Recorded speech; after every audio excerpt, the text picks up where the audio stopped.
Hello and welcome to Just One More Watch. Welcome today to my first review of a brand I've been trying to get a hold of for ages.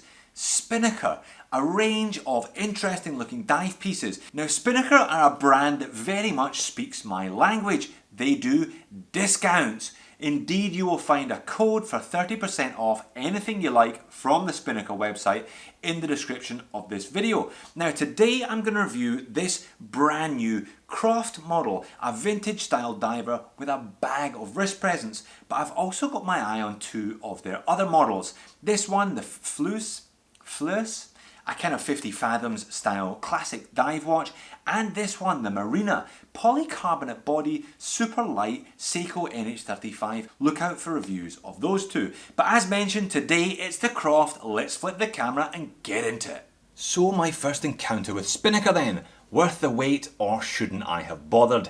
Let's find out. Now Spinnaker comes from the same umbrella company that produces AV8 watches and also James McCabe watches. Now I've looked at one AV8 and two McCabes and found them to be pretty decent specimens overall for the money. I particularly like McCabe's approach to retro. I think they bring something a little bit different, their kind of steampunk look. This Spinnaker has another kind of slightly different approach to retro, but I think it looks pretty good. The only problem I found with all of the watches so far really is their insistence on using a Miyota 8000 derivative model automatic movement, and this one is no different. Now I don't think this is the proper packaging. I think this is their reviewer packaging. This is how it arrived to me nonetheless, but I think if you're ordering one of these you should expect it in a slightly more substantial package. And there is the watch, their brand new Croft model, so named after Robert Croft, an American freediver, apparently the first man to hit 200 feet underwater sometime back in the 1960s.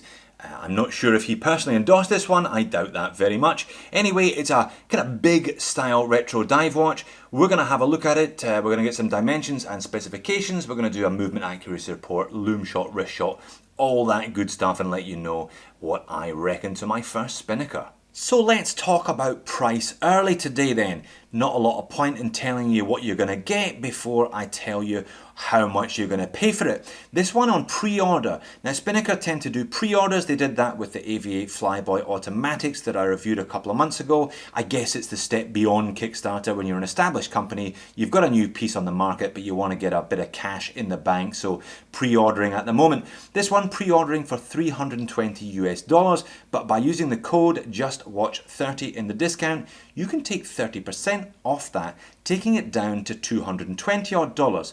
Now I don't think you're getting a bad deal at that price. You're certainly getting plenty of watch for your money in terms of dimensions and specifications. Let's get on with it.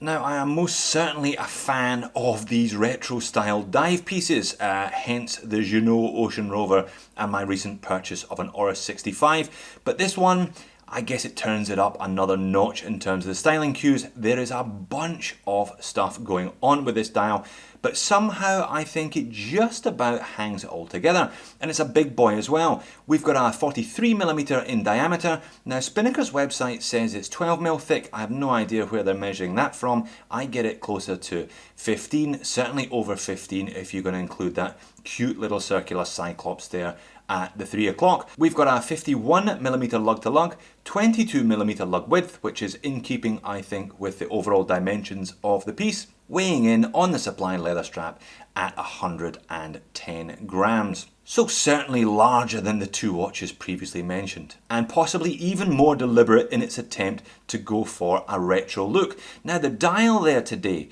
let me get a zoom in on that one. Now this one features what I believe is called a fume dial, a kind of smoky dial, gritty, grainy texture. We've got a colour fade, it's paler in the centre, darkening towards the edges, but I think it looks great. Applied Spinnaker logo there underneath the 12 o'clock. We've got applied indices, nice texture, nice depth to those indices as well, and just a painted on minute indices, a minute track there around the outside. Automatic and Croft 150 meters there, just at the 9 o'clock, and obviously this one features a small seconds hand at the 4:30. The movement in this is a Miyota 8218. I'll flip it over and get a look through the see-through case back in just a second. But the advantage of using one of these small second hands with a low beat, a 3 Hz movement, is that you don't really notice the 6 ticks per second as opposed to 8. It's a nice way of disguising a slightly cheaper movement in a watch. The hands look pretty good on this one as well. Nice brushing, kind of longitudinal brushing on them as well. Again, deliberately vintage. And I quite like that little circular cyclops. The Miyota 8000, the date wheel on it has particularly tiny Arabics. I think this little cyclops is a good way of making it slightly more practical whilst also adding to the retro look, as is the sapphire crystal today. So we've got a kind of flat dome, if you see what I mean, domed at the edges but flat on top. I think the kind of best of both worlds there. You get a nice little bit of distortion, does play with the light nicely around the edges, but you still have the practicalities of a flat sapphire crystal, kind of meeting the needs of everyone there. And the lume is pretty good as well. It's superluminova. Spinnaker doesn't specify which kind of superluminova, but there's plenty of it. Big fat hands, big maxi style indices, and I love the fact that they've managed to squeeze a hefty amount of lume on the little second hand, the sub-dial second hand down there at the 430. And avoiding Diver 101 error, they have a lume pip, which is just as well really, but decent enough lume overall, that's for sure.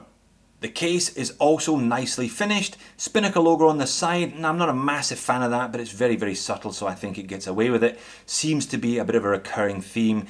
Both of the McCabe pieces I've looked at also featured that. Nice chamfered edge there, so we got polishing on the chamfered edge, but brushed lugs and a nice coin-edged bezel as well. Now, the bezel action is pretty solid. It's 120 click unidirectional. Kind of noisy, slightly notchy feel to it, but very direct. Tiny little bit of black play until it locks, but not too much at all. And we have the Spinnaker sail logo on the crown there. Just printed on, not laser etched, but at least they've done something with it. And there is the movement visible through the see-through case pack. Now this is a 316L stainless steel case, but it's got that kind of brassy gold finish to it, but it is not brass. Now, I'm not a big fan of these 8000 series Miyotas. The 8215 is pretty dog rough in my opinion, but the elaborate versions, the slightly more upmarket ones, I think are decent enough movements. They hand wind, but they don't hack. But there's a nice Spinnaker logo on there and a little bit of Geneva striping across the back of the movement. So they've certainly done something decent with it. Screw down crown here today. No crown guards, obviously going for the vintage look, but they still manage 150 meters of water resistance. But I'll pop up a movement accuracy report. Not all that auspicious, to be honest. This is mostly in my Wolfwinder. Now, by comparison, the Oris in the Wolfwinder ran 5 seconds slow. So this one is kind of pushing the envelope of what is acceptable. That means you're going to be adjusting this one once or twice a week. Now, I may have got a less auspicious example, but still within the stated tolerances, mind you, -20 to +40, so you can't really complain. As mentioned, these cheaper Miyota 8000s are entry-level movements, and you're paying an entry-level price for this piece, let's be honest. Now the leather strap is okay, vintage style clearly, got that nice bit of cross stitching there up near the lugs, and a very solid looking buckle and tang arrangement here. I do like that, but it's a leather strap. I guess it's a visual choice. It does say within the packaging that it has been treated and it is water resistant. It will not absorb as much water as normal leather straps do, but I really wouldn't be taking this one wet. So it's got that dichotomy, the quandary. It's a dive watch that you can't really get wet unless you pop it on an alternative strap for the weekends. And there it is on my 7-inch wrist, and as mentioned, a big bag of wrist presents for this one. Perhaps a little bit too much wrist presents for some. It's a little too large for me, or a little too large for my taste, I should say, at 42, 43 millimeters. I prefer slightly smaller pieces, but if you're into big watches, then this certainly brings something new to the market, I think. A kind of vintage style piece, but a chunkier style. So they've taken an old aesthetic, but they've very much modernized the size. Nice strap on this one as well. Great looking clasp, very impressive buckle on the supplied leather strap. So they do various different colorways of this Spinnaker Croft. They do a fairly ordinary black and silver looking one. They do a golden brown one, which looks pretty good. They also do a blue and gold one, but as a proud Australian, I can't really complain about green and gold, can I? Certainly something that I haven't seen before, but looks pretty good, I think. If you don't mind a watch that shouts a bit louder than most, it's a nice colour combination. So what are my gripes then? Well, the size is not going to suit everyone, and some people will be turned right off by the fact that it's got a Miyota 8000 as discussed. My main problem with this one though is the bezel insert. I'm not overly convinced by the printing on it or by the fact that it's been secured properly into the bezel. Let me zoom in. If you look at the printing on the number 40 there, the Arabic 4, looks pretty tatty around the edges. I'm not sure whether that's deliberate, while they're going for a kind of pre-aged, pre-distressed look, or it's just a sign that it hasn't been printed all that well, and I'm not convinced. I think it doesn't sit all that well in the bezel, so a bit of a thumbs down there for the bezel insert. Certainly I'd be having a good look at mine when it arrives in the post, checking for QC issues generally, especially with that bezel insert. So summarising my thoughts on my first encounter with the Spinnaker brand then, well, I think it is nicely finished, certainly a little bit contrived, a little bit uber retro, but if you like the look, then $220, decent enough set of specifications if you can look past the Miyota 8000 series movement. So there you have it, my first encounter with a Spinnaker then, and how was it? Well, I think this one definitely the best use of a small second Miyota that I've encountered. The dial looks fantastic and I quite like the funny little Cyclops. Bezel insert, I'm not so sure, but if you can get past that, there's a bag of wrist presents for your money. Thanks for watching. I look forward to meeting you in another Spinnaker video in the future.